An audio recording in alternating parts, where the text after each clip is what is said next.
All right, we are back. It's been a couple weeks, but welcome to the Nebraska Gentleman.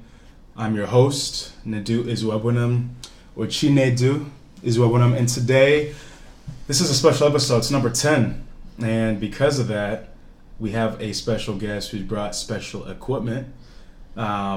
He is someone I went to college with briefly at Springfield College in Massachusetts.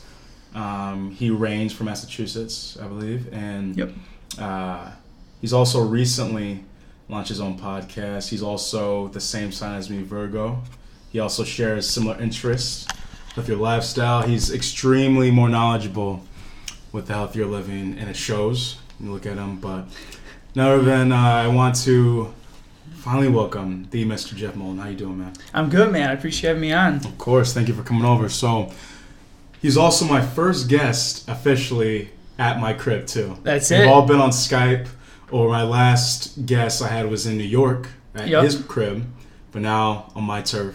Gotta represent. My field. That's it. And, so let's get going. So first, I just want to share, it's been a couple of weeks since I've been on. I took a break because I got sick last weekend. Jeff was originally supposed to come on last weekend, but I appreciate him really being understanding.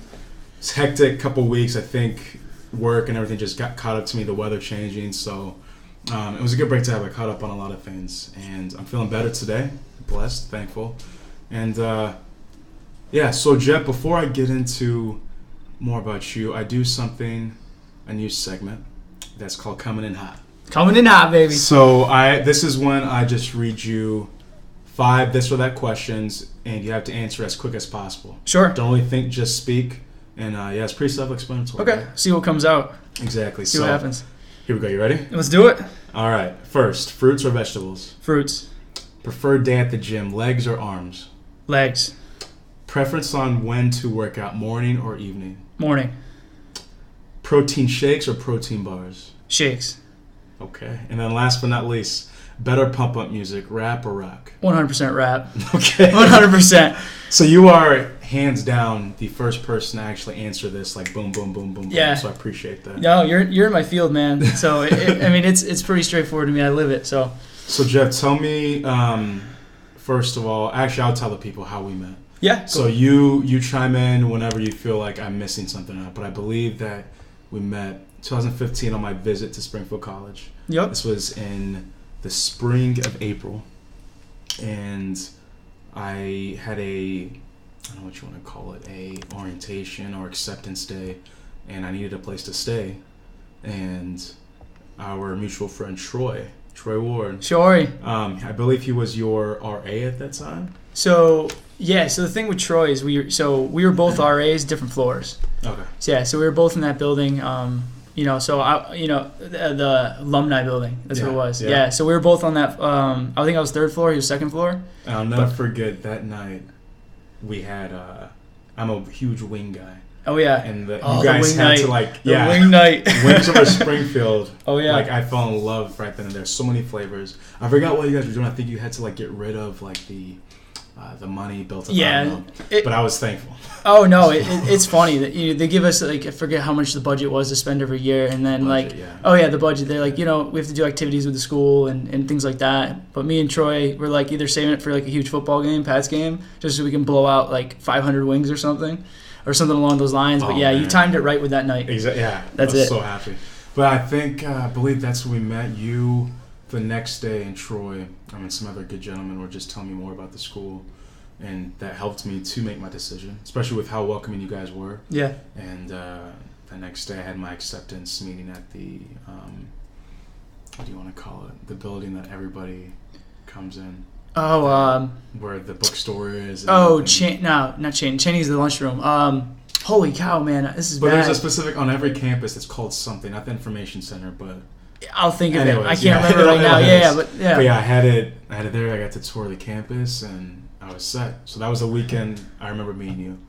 And I believe you were at Springfield another year or two, or still there? Yeah, so, I transferred in, did 2 years there. So it was the end of the first year, and then I did one more. Okay. So I did my associates, then finished up the bachelor's down there, exercise science. So what year did you finish up?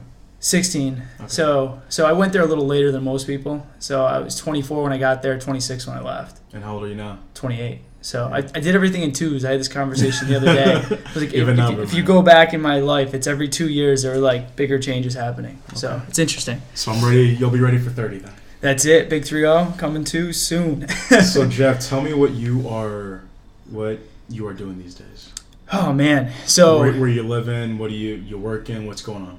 It's been a wild, like 3 to 6 months, honestly. It's been crazy because, going back a tiny bit, when I met you at Springfield, I was going there, wanted to work with athletes. Mm-hmm. And then, after the first year, I realized, I wanted to work with a general population, your average, adult, healthy person. And once I started to do that, I realized that I was going to go in that direction. I decided to finish up my degree and move to Boston. Was there for 2 years, and then over this past Boston. So I was out there working for 2 years, and basically what happened is after this past 6 months, I got engaged. Congratulations! Thank you. So set the scene up real quick. How'd you do it? So I flew. So I bought the ring 6 months before. So I proposed to her in September, first week of September. Good month, yeah. Yeah, so, and what we did is I bought the ring probably in April, something like that, April, May, and so I knew for a while, but then I told her, we were moving in together. I bought her a puppy. We were getting engaged, and I was leaving my work, and she was finishing up her program all in a 3-month span. So what I just told her to kind of like, hey, we're going to celebrate everything that's happening. We're going to go to La Jolla, California, San Diego. Oh, man. Yeah. That's my place. Yeah, so we were in La Jolla. She thought we were going to, and I thought she'd have an idea, but she said she got caught pretty off guard. But, just to celebrate her getting out of her program, finishing up school, us moving into our first place, we're getting a new dog, 2 new jobs, just a lot going on. And, I have to say, it's funny because I am kind of a hopeless romantic. So first night I wanted to get it done and over with because I wanted to kind of be like a mini honeymoon. So we wanted to get it done. The stress of doing it, didn't want to overthink it. Yeah. So the first night we were there. We got there pretty early, and we went out to the beach for the night, and went out to dinner, and then we wanted to catch the sunset. So it was that typical romantic, at sunset proposal on the beach. Good weather too. Oh, dude, the first night was perfect. 70-something degrees, but no humidity. Exactly. So it was awesome. It was a beautiful night. One of the most relaxing weeks I've had in my life. Just no stress, laid back, not thinking about much of anything. So it was awesome. So, that was that night, and so of recent, so now, after that, we moved to Westfield, Mass, and that's where I'm staying now. I left my job in Boston, where I was managing a personal training studio in Boston, so South End specifically, and I lived in Chestnut Hill at the time, so was doing well, kind of gave up a lot, but my fiance had an opportunity in Connecticut for work, so I knew that, it was going to be a lot easier for me to find work than for her. Mm-hmm.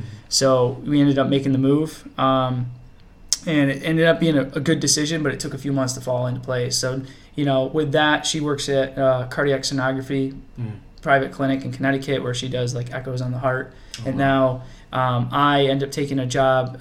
It's probably going to be temporarily. It's been about 6 months now, but I oversee a fitness center at Berkshire Community College. I work with a lot of the students in the personal training program. So basically I went to school there, so it's kind of like me coming back home and helping the students, go into the field that I'm in now. So, and I had a couple different, students reach out to me, and, it's been a good experience there. Long term, I'm commuting over an hour a day to go to work.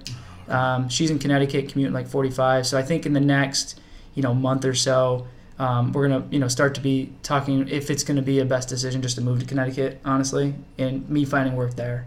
Because it's going to make our lives easier in the long run. I like it so far. Yeah, no, it's been great, man. So a specific town or city you're thinking? Well, she works out of Hartford. Okay. So, we're looking, from anywhere from Simsbury, Hartford area, anything within, honestly, 20, 30 minutes. We're trying to commute a little bit lower. She commuted a full hour a day each way for a year, so the commute gets old. Yeah. It gives me time to listen to my podcast. Yeah. That's the upside that's the highlight of my drives. Yeah. But besides that, it's been a little bit interesting. But the school's good. The students are there. I'm close with a lot of people, so the commute isn't nearly as bad. It's because I'm not going somewhere I'm like miserable at. What town is Berkshire? Pittsfield.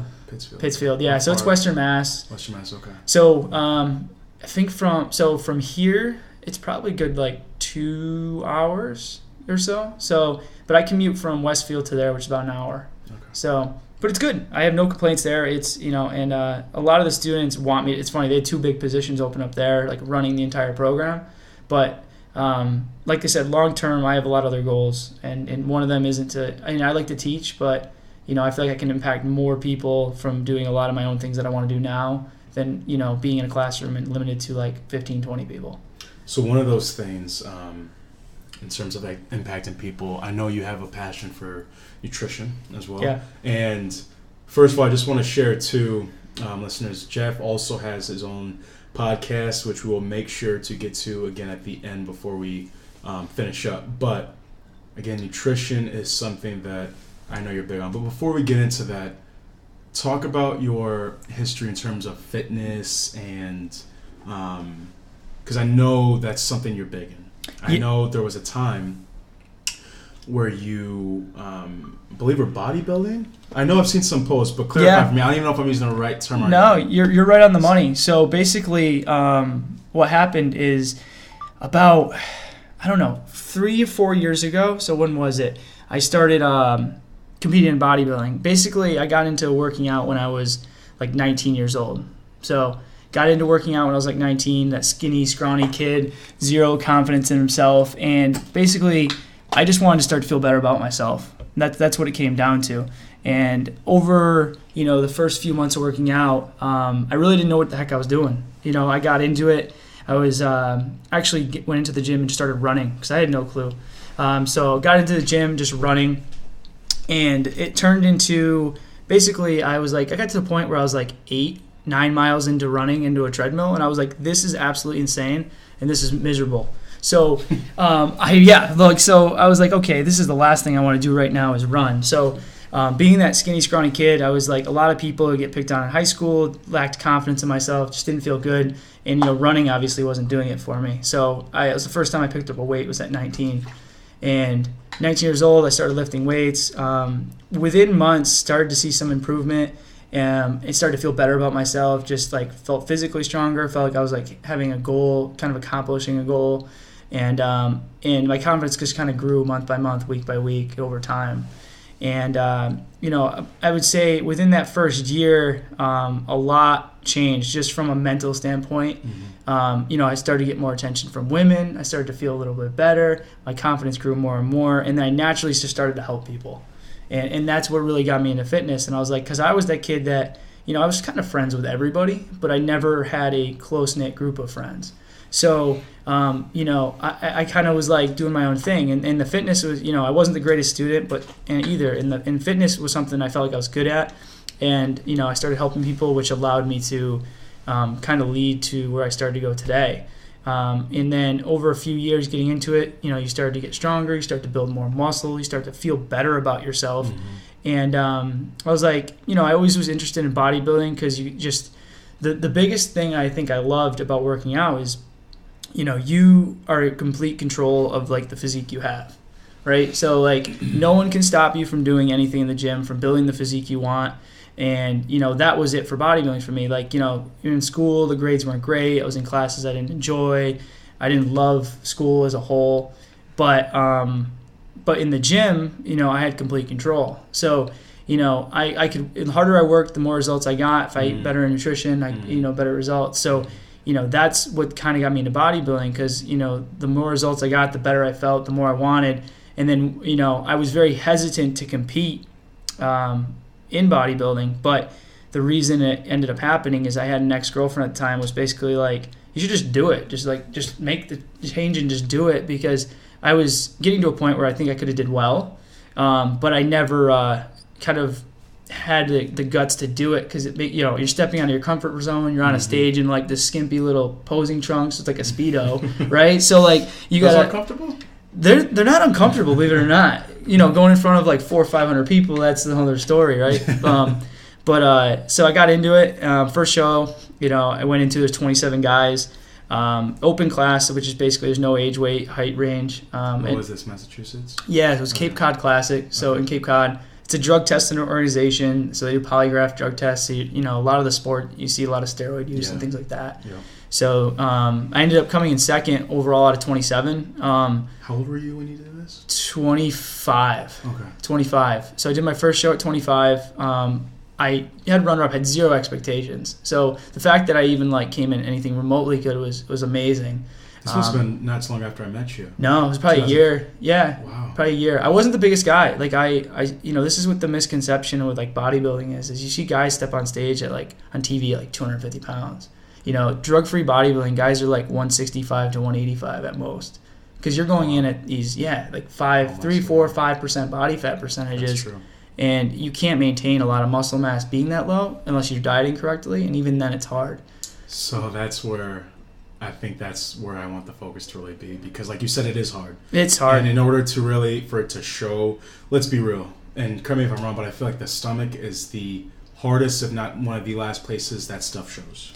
Yeah, dude. It's literally for most people, it's the last plate to come off. So what were you eating? Give us some insight on you before you give us your real tips and advice, because that's where I really want this episode to serve around your suggestions. But first, I think the best way to start that would be learning what you did, especially on a field like that where you are posing in front of many people. Yeah, so with bodybuilding, just to put that into perspective, the diets and stuff we're going into. So I like to say it's healthy to a certain point. All right, so I would never recommend someone with an eating disorder or someone that had trouble eating in the past or, to get into bodybuilding to the level that I got into. Until they are healthy. Right? There's a big mental component to it. So when I was eating, I did something called flexible dieting. So what flexible dieting basically is I never restricted any foods from my diet.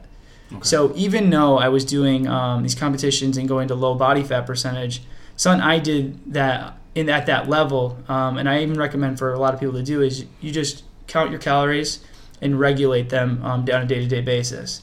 So I use my app called MyFitnessPal, right? So good app, and I think that's the first step for anyone. And then when I was doing it at that level, I would track my food. I know how many calories I'm eating, and I would know how many carbs, fat, and protein I was eating.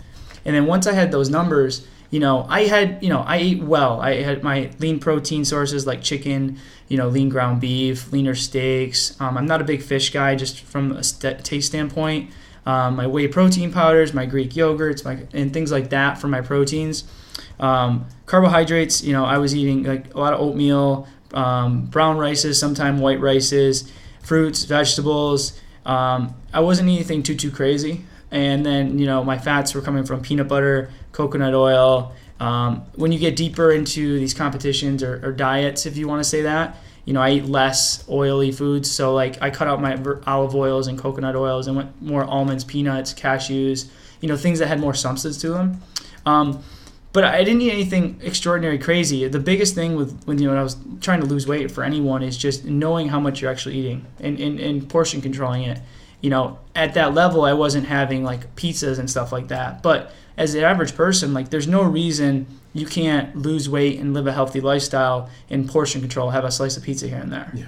Right? I think that's what people have a misconception. They restrict foods. And when you start restricting foods, that's where people binge eat. That's where there's a lot of mistakes that happen. Instead of saying, oh, I want pizza, I'm going to have a slice or two and then move on to the next day. Yeah, because the problem lies when you're having a little more of that whole box. If you are trying to live that style of let me eat healthy, let me see it pay off. Yeah. But another point you make with the pizza, I'd like to hear your opinion on this. You hear a lot of people, I'm sure you have, talk about carbohydrates and how bad they are for you. It makes my head want to explode. I literally just ranted about this the other day. Yeah.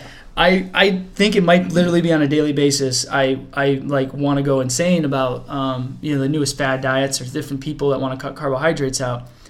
Your body needs fats, carbs, and proteins. It can live without some of them. Say a ketogenic diet, you're going very low carbohydrates. For anyone who doesn't know, it's a high fat diet, very minimal to no carbs, just from vegetables and a moderate protein. You can live like that for a long time, and there are people that have a benefit to doing that. But your body can metabolize carbohydrates. There's a reason your body can do that. You do need them. It's a fuel source for you. Mm-hmm. when you eat a carb, it turns into sugar. It's stored in the muscle as glycogen. It's something that your body will use very efficiently and quick. That's why it's stored in the muscle. So if you ever went to the gym on an empty stomach in the morning, you may have good workouts here and there, but you may feel lethargic, and that's because you're most of the time either you're not hydrated or you have no carbs. That if you haven't eaten carbs or a good amount of them in the morning or even the night before, you're gonna that's gonna keep your blood sugar levels high. That's gonna keep your energy levels high. So to just cut carbohydrates out, it's kind of absurd.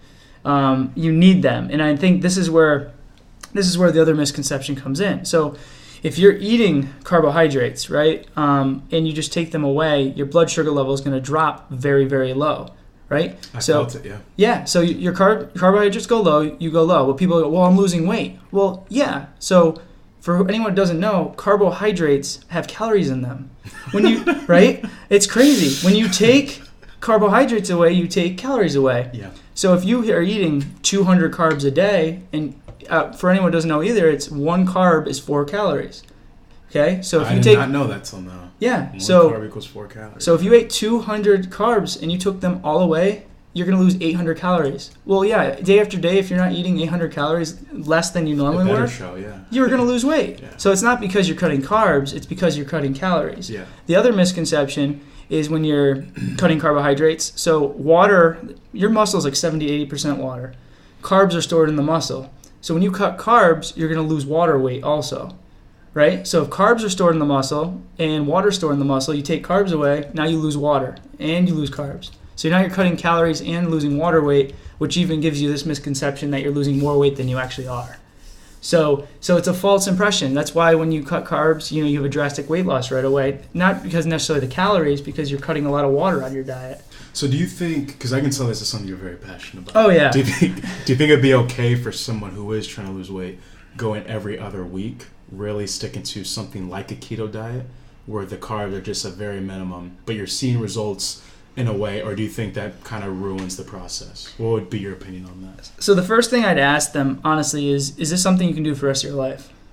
Right? That's the first thing I ask them. It's a lifestyle, you're right. Right. So I think if the modern society, what they do to you a lot is they give you these short-term fixes. And I think to give them, an idea like that, I don't think it's a bad idea, but I think there's a way better way to do it. And I think you have to have a real talk with them or with yourself. And it's like, am I ready to make a change? Because going back to MyFitnessPal, I think every client I have or person I work with, if they're not willing to track their food or write it on a piece of paper for a week, they're probably not that serious about making a change, right? So it's a mindset. So my goal is I'll turn people down that aren't willing to take a step in the right direction to make a lifestyle change.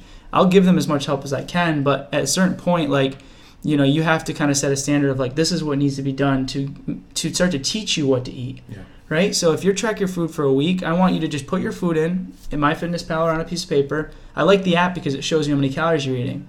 Because you could be like, oh, I don't eat that much, but really you're eating 30,000 calories a day. Or at the same time, you could be like, I eat so much, and then you're not eating anything. Yeah. I have a lot of guys like that want to put on muscle or build muscle and all that stuff, and they're barely eating. But when you're able to journal it in a thing called MyFitnessPal, yep, it's really putting it specifically. And there's your proof, is what you're saying. Proof's in the pudding, man. And I think not only does it put you aware of how many calories you're eating, my goal is to teach you how to lose weight, not to tell you how to lose weight, right? So I could tell you to eat this, this, and this, and you could lose weight, but that doesn't benefit you if you're not working with me. So the goal is to teach you. So track your food, see what's in what, look at portion control size, and then we can work along that to get you eating the right amount of calories. And then through better food choices, we can make majority of your calories coming from good food choices. But again, if you know how many calories you're eating and you're craving something, like a pizza or like some ice cream, you can move around. For example, a perfect one is we were talking earlier about being Italian. If I know I'm going out to dinner with my family and I'm Italian and I love my lasagna at night, pastas, yeah, my breakfast and lunch might be smaller to fit so I can have my bread and my lasagna, right? Because then at the end of the day, I'm still consuming the same amount of calories. That's the important thing. I think people must understand your body, how many calories you eat to how many calories you expend is going to manage your body weight. it's not the timing. It's not when you're, if you're eating them at night or the morning or anything like that. It's the day-to-day basis of how many calories you're actually eating. It's just how your body works. It's thermodynamics. It's how many calories you expend from moving to how many calories you're actually eating. And you bring up a great point regarding about if you know you're about to go out with your family, your fiance. I know I'm going to eat this. How am I going to change up how I'm going to eat in the morning for lunch? And it goes back to what you were saying. You were putting emphasis earlier on proportions again. Yeah. And I think that's one thing. If you're somebody that's really trying to live a healthier lifestyle, at least for me, that's the one thing you have to be mindful of, because it is so easy to forget. So there's a couple donuts on the table from work. Right. It looks so damn good. I have this goal, but at the moment I'm not aware of it because that donut just looks so appetizing. I gotta eat it. Sure. But when you're forgetting about the proportions, you're right. The whole proportions and really keeping in mind calories is like the biggest thing that I'm learning from this conversation so far. And of course, with you, having the body you have, being in competitions, sure, your evidence, your proof of this, and it's just great to hear and be reminded of how important proportions are and the amount of calories you're intaking, because that's really where it comes down to at the end of the day. No, and I appreciate it, and I think people think there's this miracle way to do things, and they ask me all these millions of secrets and things to do, and even now I've technically got out of bodybuilding. My training's completely changed, but I still, track my food. We will get deeper into another episode. Yeah. Is your training. I do want to make sure come the new year, that's the second episode we really attack, is what you've done to train and any tips you give. But sorry, continue. No, I appreciate it. So, and I think that's the thing, and I think people don't understand, it takes discipline and accountability. Mm-hmm. It's simple as that, right? It's a 1 to 2 pound a week weight loss goal. It's months of work. Especially if you're significantly overweight. Mm-hmm. You got to look at it as I like to say, one of the quotes I say a lot is I got it from Gary Vee. We were talking about him earlier, mm-hmm. and it's macro patience, micro speed, right? So the macro patience is my goal is to lose 50 pounds. That's the macro patience. The micro speed is doing everything as much as you can on a day-to-day basis to help yourself out to reach to that big goal. But even though doing all those things day-to-day basis, it's still going to take time to do it. So the process is what you're talking about. It's a process, man, and you have to enjoy the process. You have to set mini goals, daily goals, weekly goals, monthly goals, and if you don't hit them, you have to just accept the fact that it happens and you move on to the next day. And I think people have one meal they cheat on, or one meal they eat too much of, and they like to beat themselves up. Mm-hmm. And they let that one day ruin a lot of things, when it's man, you overate that day, but in 2 days you'll be back to where you were and you can move forward. Exactly. It's a setback and you can choose to bounce back from it. And what you were saying about Gary Vee, the macro patience versus micro speed, what I'm hearing when I hear that, you tell me if I'm wrong, but macro patience, when you mentioned to lose 50 pounds as an example, that sounds like the goal, and the micro speed, the process, it's the step-by-step. So the macro patience is, I'm hearing, is the overarching goal. This is my goal. Yep. And then the micro speed, these are the steps to get there. Yeah. Okay. Yeah, it's exactly it. For me, going back to my bodybuilding, the macro goal was to, step on stage at a certain body fat or a certain weight, we'll say. But I'm dieting for 20 to 24 weeks. So if I'm not doing commitment, right? So and it's 5 to 6 months of dieting if you're doing it correctly. So, in that being said, I have to wake up every day, track my food, have things prepped ahead of time, get the workout in, and a lot of repetitive things. But I'm doing them all on a day-to-day basis, and I'm putting all my effort. So the speed part is you got to do all those things on a daily basis to your full effort. And, eventually, if you have that macro patience, that big goal, and you're willing, because people try to rush it. If you're, trying to do a 4 to 6 week diet, and, you're trying to lose 20 pounds, that big goal, you're going to set yourself up for failure. So I think just the macro patience is, you work hard day to day, but you don't overstress the big goal. If you do everything right day to day, you'll hit the big goal. Yeah. And being, like you were saying, being realistic about a goal. You have to. And then making sure, what you said earlier, is enjoying the process in the meantime, because as humans we are so eager or desired for instant gratification, instant validation. Like Yeah. we want it like that, and when we don't, it can be a huge. I don't know if this is even a word, demotivator. Oh yeah. It can really put us down. So I think it's because of that. Now I want to learn for you. That commitment you had 20 to 24 weeks, 5 to 6 months. Even if not you, get us into a mind. Because I know, I get it. You're not a doctor or whatever, but you're somebody I still value your pains and experiences. So I like to learn is what keeps you motivated to do something for that long a period of time. And what are some foods that you'd recommend for somebody really wanting to start today to lose weight? You mentioned a lot earlier, but if you had to give like a certain meal plan for a full week, what would those include? Yeah. So the part one of that. Sure. What keeps you motivated to go that long, 20 to 24 weeks? What got you motivated? What kept you motivated? So can we curse on the show at all? Hell yeah. All right. So damn. So just making sure. All right. So honestly, I think motivation is bullshit. So coming from me, that I think I think you can be motivated. I think someone listening to this can be very motivated to do something, but I think they wake up unmotivated tomorrow morning, right? So you could go to bed, watch this really excited, hyped up video, get you all excited, you're gonna crush the day tomorrow, and you wake up tired, and now what, right? So I think you have to start looking at motivation from a different mindset, and it's more of like if a book called Grit or different things like that. That it's good to be motivated, but I think at the same time, you have to look deep down of like the whys of you're doing what you're doing. Yes, and with that, I'm gonna let you continue. But as a sports psychology past student, something that's really in the field, and this is what I love about this show is that we can still disagree. Yeah, go ahead. I ahead. disagree with your motivational part, like when you're saying you think it's like you said it's bullshit, but when I hear your words following it, it still sounds like motivation's there. It is. But the way you look at it is just different. Yeah. So I like that word you mentioned though, grit. I love that. It's great, and I said it's a give and take, man. And I think overall we're more or less on the same page. But the way I see it at times, I think two people rely on being motivated as the only way. They look for motivation when I think sometimes you have to look to a different aspect, kind of in yourself and motivate yourself. It has to be an interest. I think at the end all be all, you got to find that intrinsic side of it. Exterior. Because I think there's a lot of exterior motivation, but that'll go away unless you figure. Intrinsic, exactly right. And that's where the whys lie that you were talking about. Yeah, it's the whys. Why'd you get into it? So with food stuff, I think eating the right foods. I think the first thing is to keep it very simple.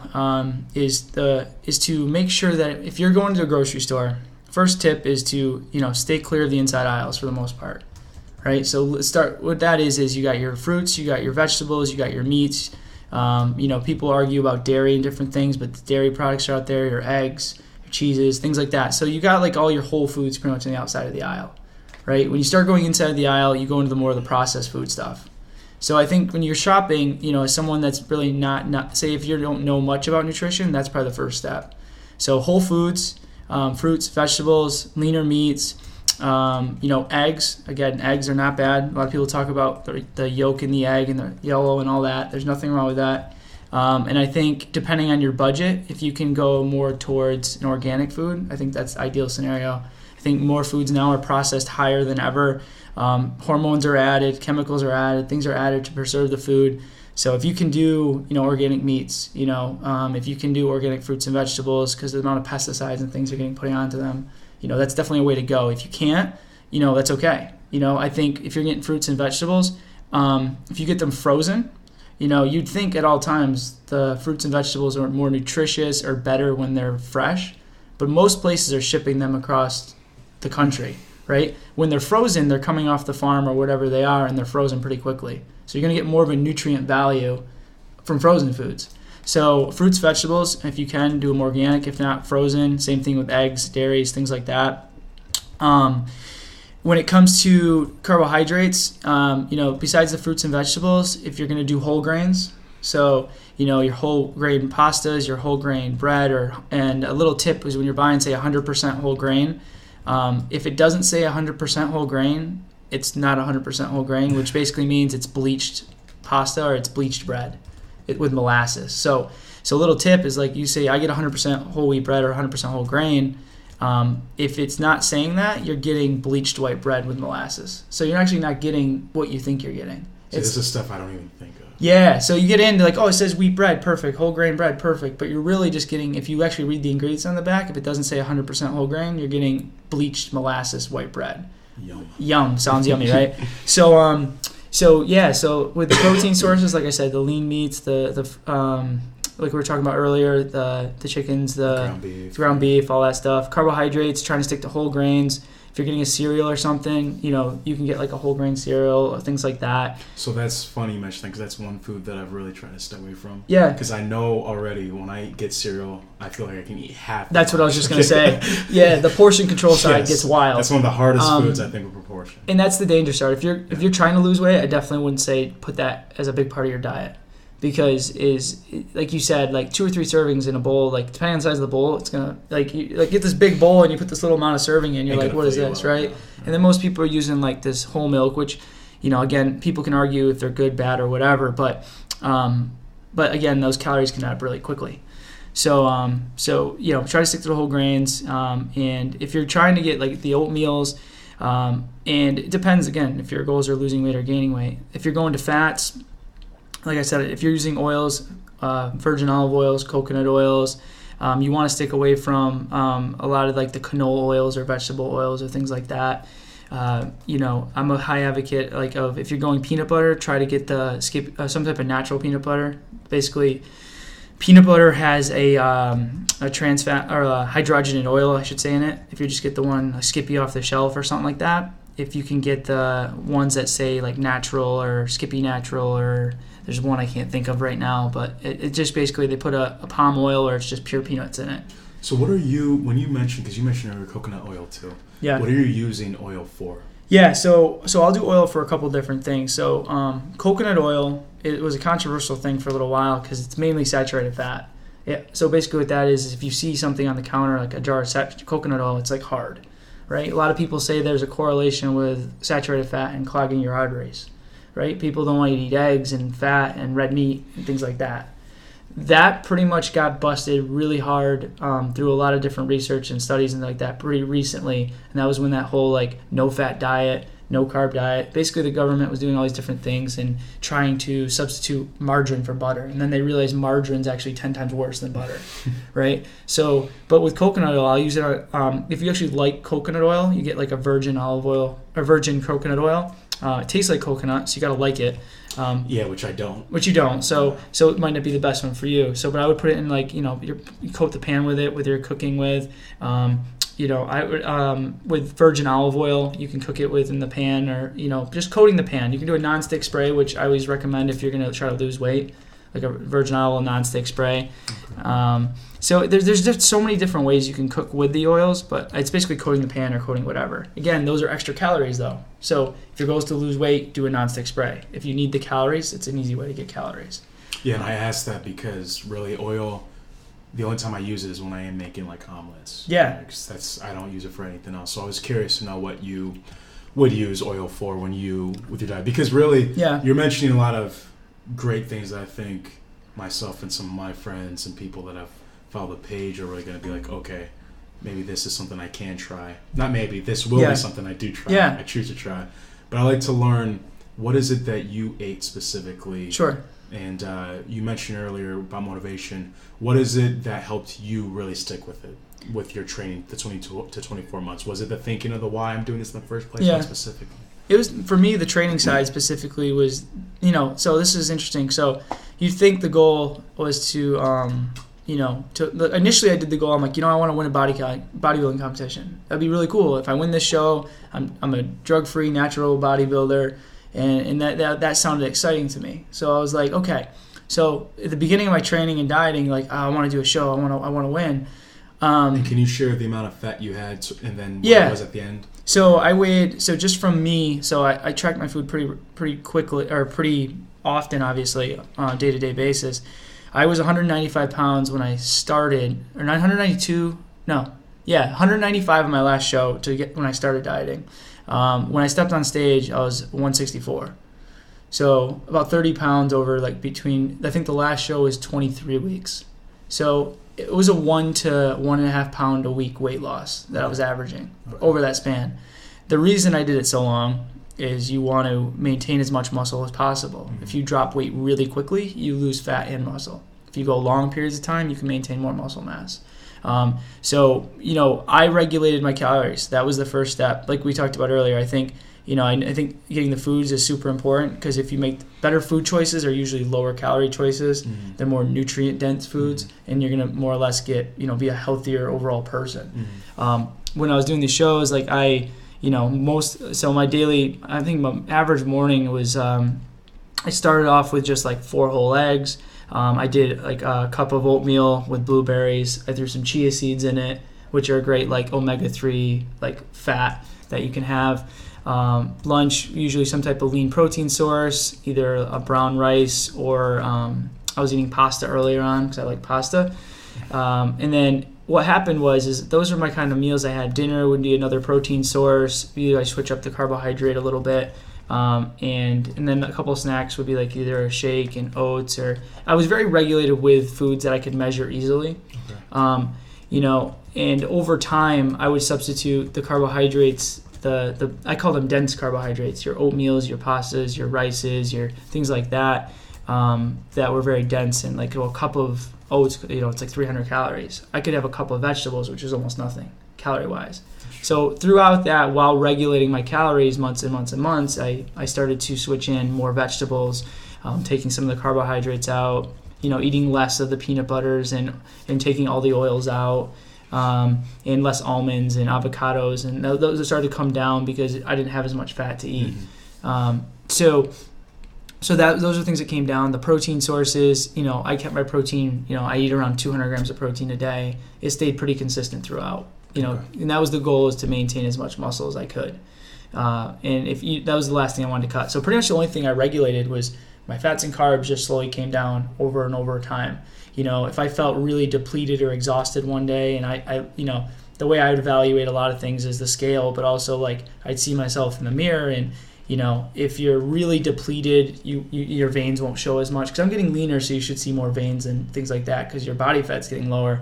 But if your carbohydrates get too low, your muscle, because that's where they're stored, is in the muscle, it's like a balloon effect. You have a balloon, your carbohydrates blow up the balloon, the water's in the balloon, and then when you deplete the carbs, the water and the carbs go away. That makes a lot of sense. So that if they are full, the veins will get pressed against the skin and show. So what happens if I started to feel really lethargic, the weights felt heavy, I would have a day with more carbohydrates. And I have it more regulated than that, but the basic concept, that would, and then I get it, my energy levels could come up, and then I continue with my dieting. Because if you're just, I had to keep my energy as high as possible for a long period of time and still be able to perform work and daily activities and things like that. And then going back to your question with the motivation is, as it got into it, I went through a lot of, crisis with work stuff and stress and all these things. I moved to Boston in my last show. So I moved to Boston, and, I didn't have next month's rent, and I was working as like a pool guy on the weekends, and I was at 12 to 14 hours a week at Equinox, being paid $50 to $60 per day, because I just I had to hustle to get clients.